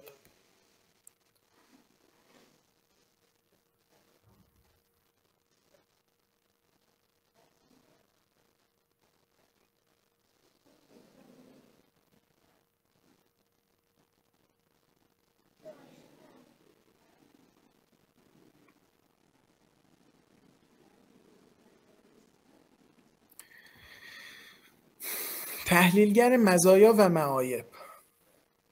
تحلیلگر مزایا و معایب یه حسنی که داره اینه که مثلا من میخوام یه تصمیم گیری انجام بدم. یه سری از روش‌هایی هستش که شما میگن DSS یا Decision Support System، یعنی سیستم پشتیبانی از تصمیم. یکی از اون سیستم‌های پشتیبانی از تصمیم، شما هر تصمیمی که میخوای بگیری باید یک لیستی از مزایا داشته باشه، یه لیستی از معایب. خب رولی که بهش میدید میگه که تو یک متخصص تفکر انتقادی هستی و من هم در حال بررسی رژیم غذایی هستم، مزایا و معایبش رو برای من تجزیه کن. مثلا 15 تا مزایاش رو بگو، 15 تا معایبش رو بگو. خب تو حالت عادی من با ذهن انسانی خودم، با ذهن بشری خودم در واقع میتونم از این استفاده کنم.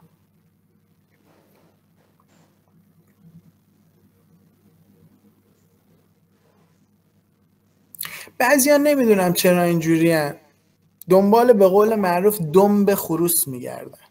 عزیز من، شما اگه میخوای ویپانا رو ببینی، خودت که اینترنت داری، برو همونجا یه دونه بنویس ویپانا، داخلش رو ببینی و اونورش رو ببین دیگه.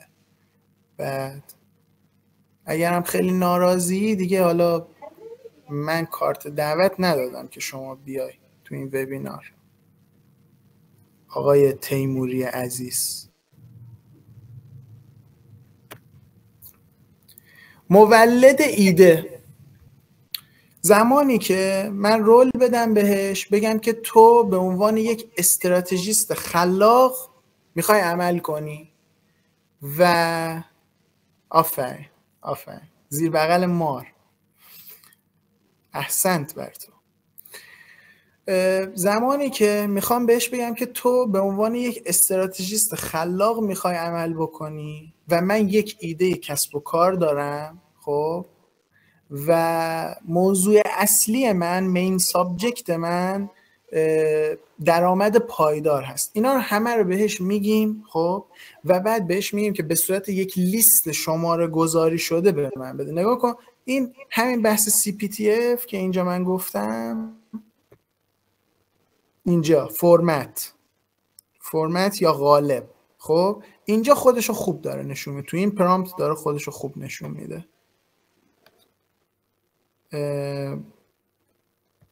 کجا رفت؟ آها، این را به صورت یک لیست شماره گذاری شده قالب بندی کنید. این رو به صورت یک لیست شماره گذاری شده قالب بندی کنید. این هم یه جور فرمت، یعنی اون قالبی که ما میخوایم و ازش دریافت میکنیم. این یکی از اون تکنیکاییه که باز میتونید ازش استفاده بکنید. شبیه ساز مصاحبه، مثلا بهش میگم که من میخوام برم به عنوان حسابدار توی شرکتی استخدام بشم، 5 تا سوال تکنیکی حسابداری رو بپرس، من تو پرامپت بعدی جواب اون 5 تا سوال رو بهت میدم، ارزیابی کن و به من یه نمره‌ای بده.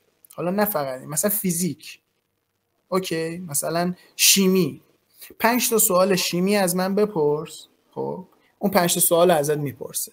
بعد شما تو اون قسمت پرامپت که مینویسی جواب سوال 1 این، جواب سوال 2 این، جواب سوال 3، دوباره براش ارسال میکنی، اون دوباره تحلیل میکنه، میگه خب 5 تا سوال این بود، 5 تا جوابی هم که شما دادی این بود، 4 تاش غلط بود، یکیش درست بود. چنین استفاده هایی میتونید ازش بکنید. طرح کلی پست و وبلاگ هم که گفتم، مقاله سئو شدن هم بهتون گفتم که چجوری میتونید یه مقاله سئو شده. شما اگه همینطوری بری بهش بگی که مثلا یه مقاله کلی برای من بنویس، یه مقاله کلی برات مینویسه.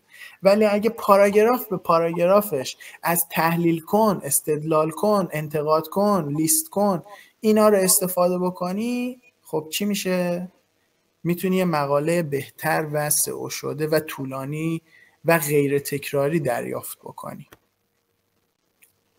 ایجاد مورد مطالعاتی، که این برای دانشجوها خیلی خوبه که شما بیا یک مورد مطالعاتی ایجاد بکنی، راجع به یک چیزی کیس استادی ایجاد بکنی و بهش بگی که نگاه کن، مثلا من میخوام راجع به بهره‌وری شرکت با نرم افزار مدیریت پروژه کار کنم، چالشام اینه، دنبال راهکار اینجوری میگردم، نتایج رو برای من بگو که چی، هزینه ها و اینا کاهش پیدا بکنه، بهره‌وری افزایش پیدا بکنه. خب راجع به این موضوع نگاه، این دیگه یه پرامپتیه که یه خطی نیست. اکثر بچه‌ها پرامپت هایی که میزنن یه خطیه. خب این دیگه پرامپت یه خطی نیست، پرامپت یه خورده از اون حالت ساده در اومد.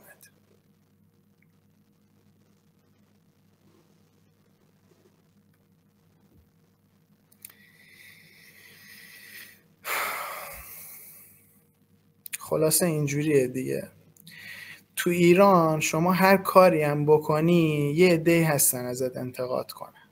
خب اشکالی نداره آقای تیموری، شما از ما انتقاد کن، ما میپذیریم. خب ایجاد تقویم محتوایی.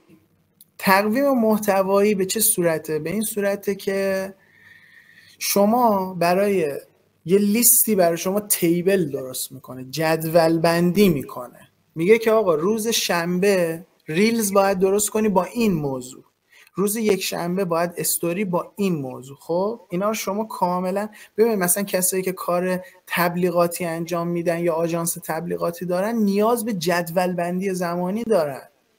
اون جدول بندی زمانی خیلی مهمه، اینکه من بدونم دقیقاً هفته آینده سه شنبه چی کار دارم، تسک من چیه برای روز سه شنبه. و اینکه خانم مسعودی اینجا میتونید سوالتون رو بپرسین، من جواب میدم. حالا نمیدونم الکی دست بلند کردید یا واقعی بود، سوالتون رو بپرسین من جواب میدم. اینکه من برنامه ریزی مشخص باشه. آقا من قبل از اینکه از AI استفاده بکنم برنامه ای نداشتم، الهی به امید تو. یا اگه برنامه ریزی هم میکردم، برنامه ریزی هم نهایتا مال 2-3 روز آینده بود. مثلا میدونستم فردا میخوام چیکار کنم، پس فردا میخوام چیکار کنم. با AI میتونی برای 20 روز آیندهت برنامه ریزی کنی. و میدونید که بزرگترین اصل موفقیت و توسعه فردی برنامه ریزیه دیگه. شما وقتی برنامه ریزی نداشته باشی، هدف نداشته باشی، عملا تو همون نقطه‌ای که هستی در جا میزنی. به خاطر همین این خیلی مهمه. حالا من توی اون فرصت‌های اصلا AI من توی یه جلسه برگزار کردم تحت عنوان اقتصاد دیجیتال. اونجا توضیح دادم که اصلا این قضیه چطور به ما کمک کرده و چطور باعث افزایش بهره‌وری شده. یعنی راندمان کاری رفته بالا. چی میگم؟ کارهایی که ناقص بوده، ضعیف بوده، فیلد بوده، الان با AI با یه تلاش خیلی کوچیکتر نتایج بهتر داره. خب رسیدیم به تولید محتوای عکس، تصویر. چطور عکسای حرفه‌ای درست کنیم؟ خب الان عکسای تبلیغاتی هست، ما تو اینستاگرام میبینیم، تو گروه تلگراممون هم هست. عکسایی که میبینیم بیشترم، حالا من خودم تو حوزه تبلیغاتی مد نظرمه، ولی خب یه عده‌ای هم کارهای ریکرییشنال انجام میدن، یعنی تفننی، تفریحی. مثلا عکس خودشو، نمیدونم پسر خالشو، اینا رو میذاره کنار ترامپ، بعد میذاره اینستاگرام و اینا. واقعا یه همچین آدمایی هم هستن دیگه، عکس خودشونو با ترامپ میذارن اینستاگرام، که اینا میشه کارهای تفریحی، تفننی. ولی کاربرد اصلیش توی بازاریابیه، تو تبلیغاته، تو پولسازیه.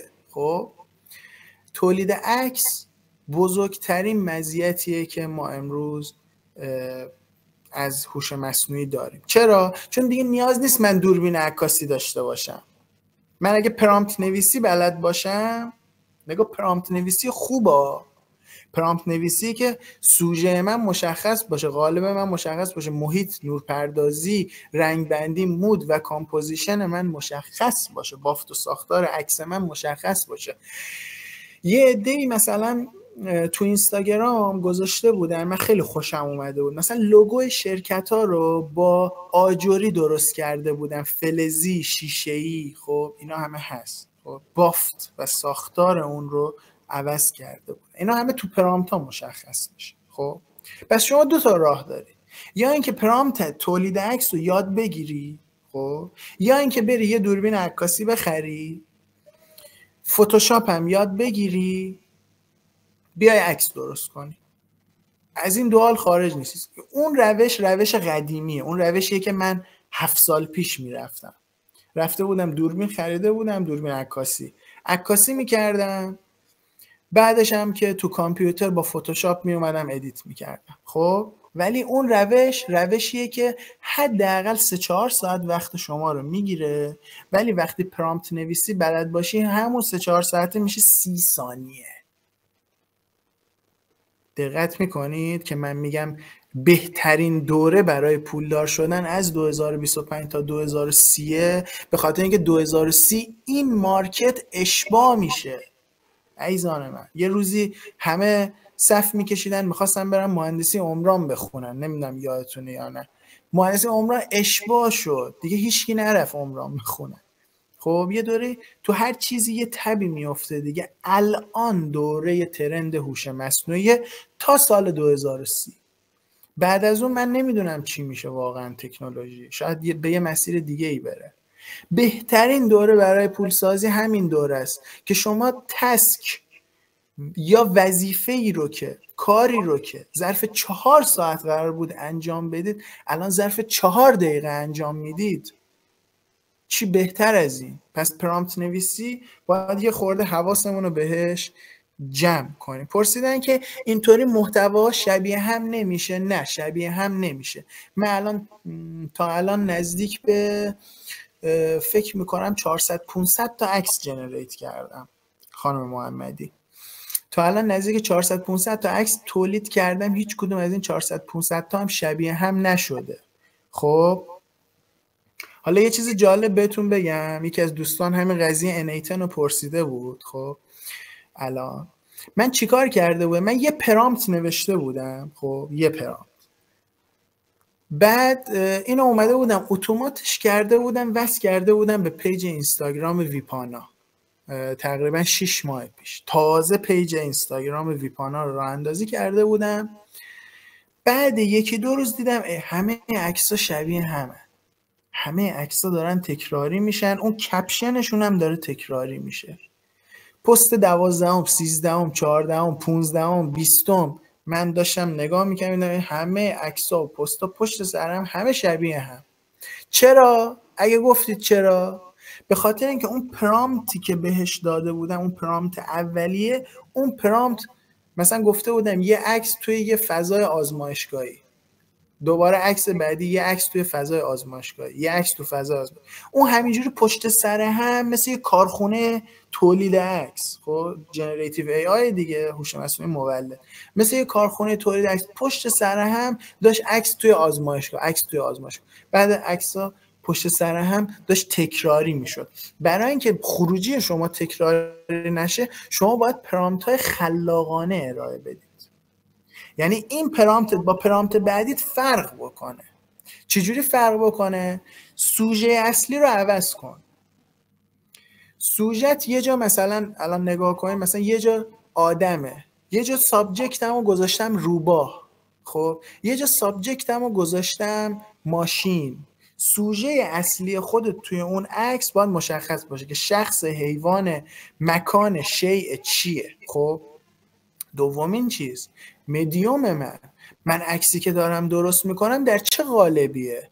در قالب یه تابلو نقاشیه، مثل این عکسی که پشت سر من میبینید. خب یه تابلو نقاشی میخوام درست کنم، یا نه میخوام یه عکس واقعی درست کنم؟ اینا کلماتشو بهتون میگم. مثلا اون میشه کارتون استایل، میشه اولترا ریالیستیک. شما وقتی کلمه اولترا ریالیستیک رو به کار میبرید به شما کاملا واقع گرایانه میده، ولی وقتی میگه کارتون استایل به شما عکس کارتونی میده. پس مدیوم یا قالب مهمه.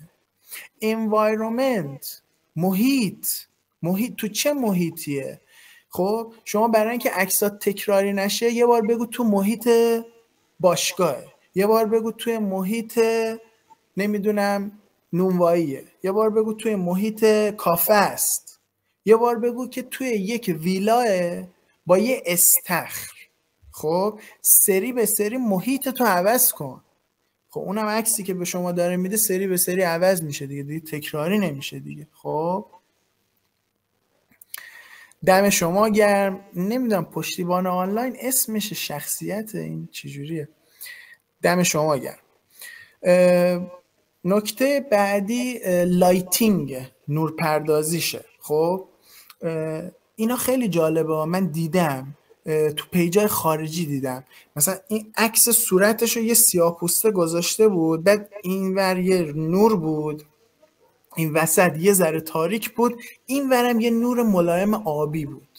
خب اینا مثلا تکنیکاییه که اگه بگی نئون استایل لایتینگ تو پرامپتت، حالا میگم چرا من انگلیسی میگم، واسه کلاس گذاشتن نیست، به خدا واسه کلاس گذاشتن نیست.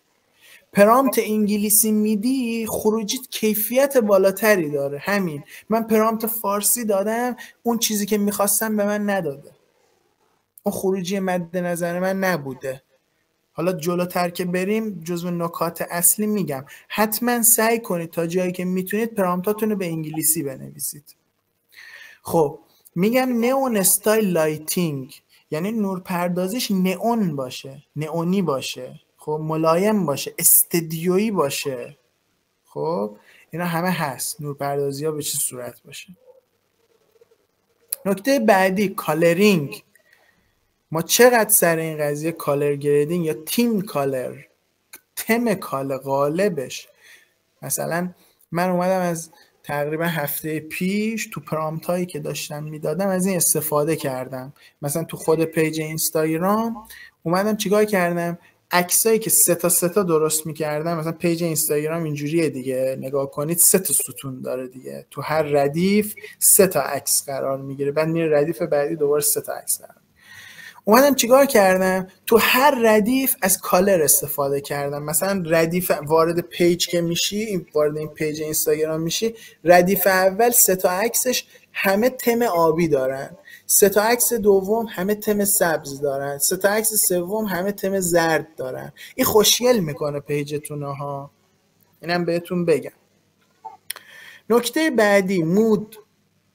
میخوای مهالود باشه، سیاه‌سفید باشه، غمگین باشه، شاد باشه، خب اینا همه هست. مثلا این کلمه پر انرژی میشه وایبرنت، از کلمه وایبرنت باید استفاده کنی که خیلی حالت پر انرژی و انرژیتیکی داره.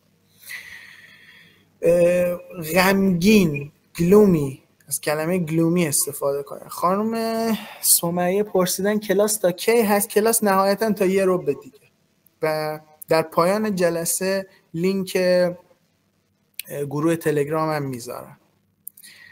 بعد گفتن که آقای شقاقی پرسیدن ما عکاسی بلد نیستیم، اصطلاحات انگلیسی که فرمودید برای پرام مفیدتر از فارسیه رو چجوری یاد بگیم؟ خب الان بهتون میگم آقای شقاقی، الان خدمت شما عرض خواهم کرد. ببین این یه نمونه پرامپت تولید عکسه. چی نوشته؟ پیرمردی خردمند در حال خواندن کتاب در یک کتابخانه باستانی. عکس واقع گرایانه. نگاه کنید این اول چیز، یعنی گفتم عکس ریالیستیک، واقع گرایانه. بعد انوایرومنت، محیطش چجوری باشه؟ فضای داخلی با قفسه های چوبی بلند. الان خروجی اینم میبینید خودتون، الان فعلا دارید پرامپت رو میبینید، خروجی این پرامپت هم تو اسلاید بعدی بهتون نشون میدم. نورپردازی ملایم و گرم، اوکی. حالتی آرام و روشن فکرانه، نمای نیمتنه، پورتره. ببینیم با هم خروجیشو. سمت راستی با هوش مصنوعی فلاکس درست شده، سمت چپی با نانو به نانو. اوکی. میبینید اون عناصری که توی پرامپت گفته بودم، یه پیرمردی و نمیدونم محیطش داخل کتابخونه است و رنگ قهوه‌ای و اینا همه کاملا رعایت شده. اما یه نکته اینجا هست.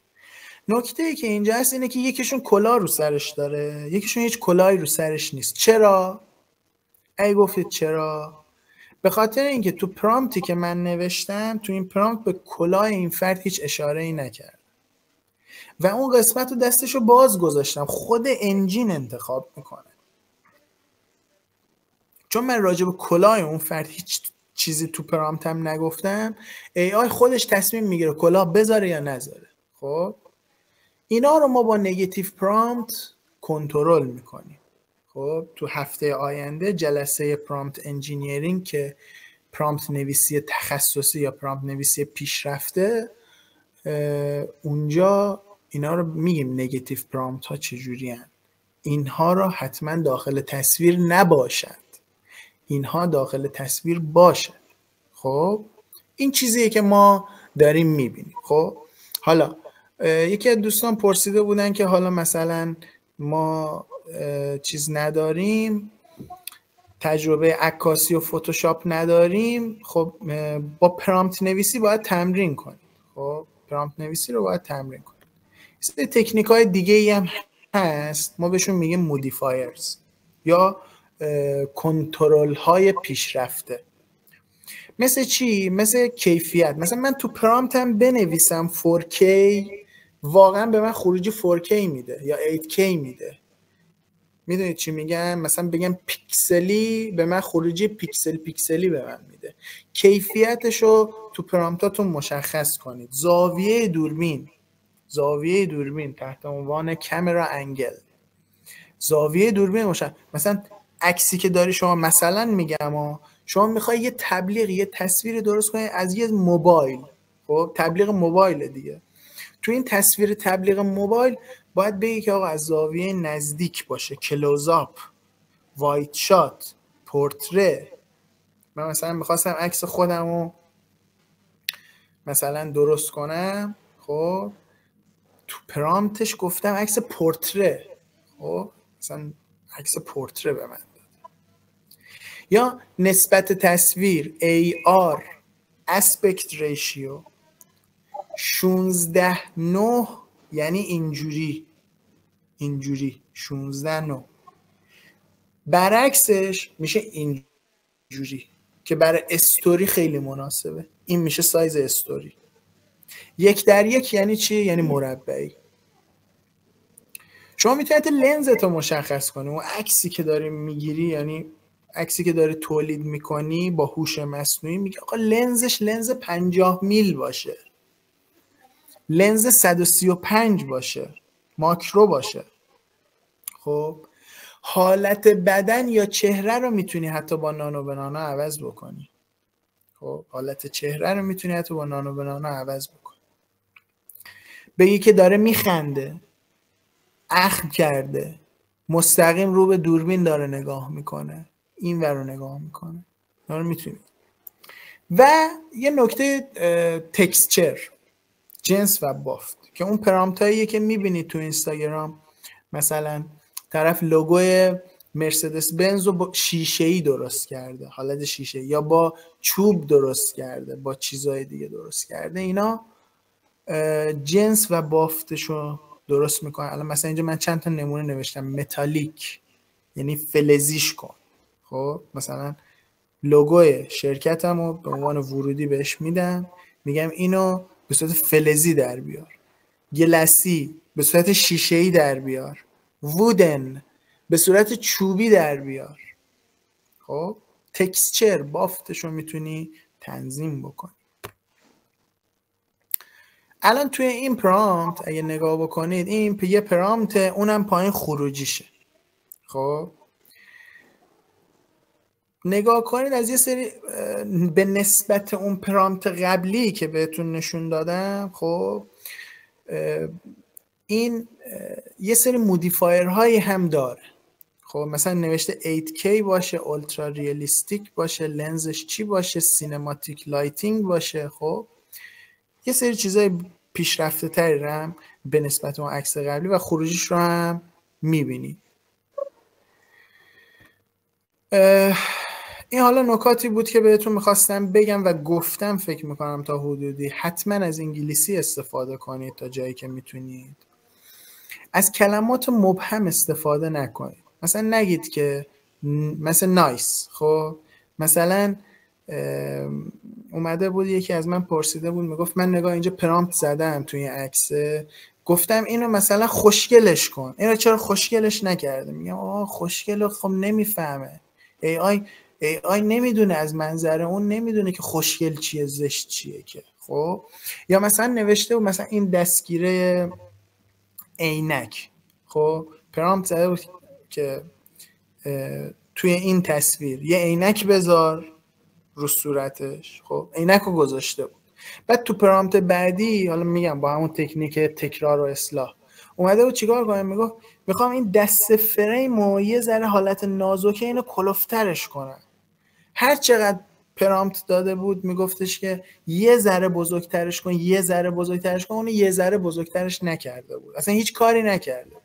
یعنی عکس ورودی با عکس خروجی هیچ فرقی نکرده بود، چون تو پرامپتش نوشته بود یه ذره بزرگترش کن. اون یه ذره نمیفهمه. خب اینا چیزایی که نسبیه.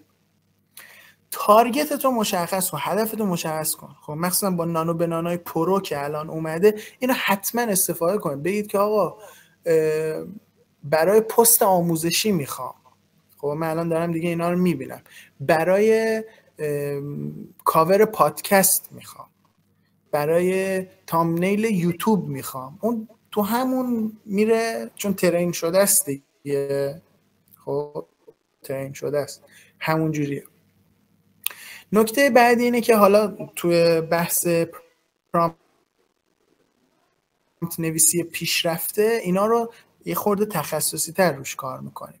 میگه اگه خروجیت خوب نبود فقط یه بخشش رو عوض کن، کلش رو عوض نکن. مثلا نوشته که عکسی که میخوای درست کنی تو چه محیطی باشه، سوژت کی باشه، نورپردازی چجوری باشه. خب از نورپردازی مثلا خوشت نیومده، اوکی، اون مابقی چیزا رو نگه دار، سوژت و محیط و اینا رو همه رو نگه دار، فقط اون بخش نورپردازی اون قسمت رو پاک کن، یه چیز دیگه بذار.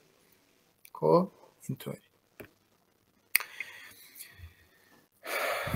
پرامپت نویسی فقط یک مهارت هنری نیست، بلکه یک ابزار استراتژیک برای جذب و ترغیب و اقناع مخاطبه. خب اینا تو بحث دیگه داریم وارد بحث سایکولوژی یا روانشناسی پرامپت نویسی میشیم. خب شما باید مخاطبتو بشناسی. اینا رو تو جلسه روز سه‌شنبه مفصل‌تر راجبش صحبت میکنیم که مخاطب خودتو بشناسی، بازار هدفتو بشناسی و بدونی برای چی داری تولید محتوا میکنی، برای چه کسی داری تولید محتوا میکنی. در عصر هوش مصنوعی کسی که بتونه با مدل‌ها درست صحبت بکنه، ببینید پرامپت نویسی، جلسه ما امروز راجع به پرامپت نویسی بود دیگه. پرامپت نویسی یعنی این که من با AI چجوری حرف بزنم. من وقتی میرم انگلیس باید زبان انگلیسی یاد بگیرم، وقتی میرم روسیه باید زبان روسی یاد بگیرم، وقتی میخوام با AI کار کنم باید زبان AI رو یاد بگیرم. زبان AI چیه؟ یه زبانیه که نزدیک به زبان محاوره است ولی تکنیک داره و به اون میگن پرامپت نویسی.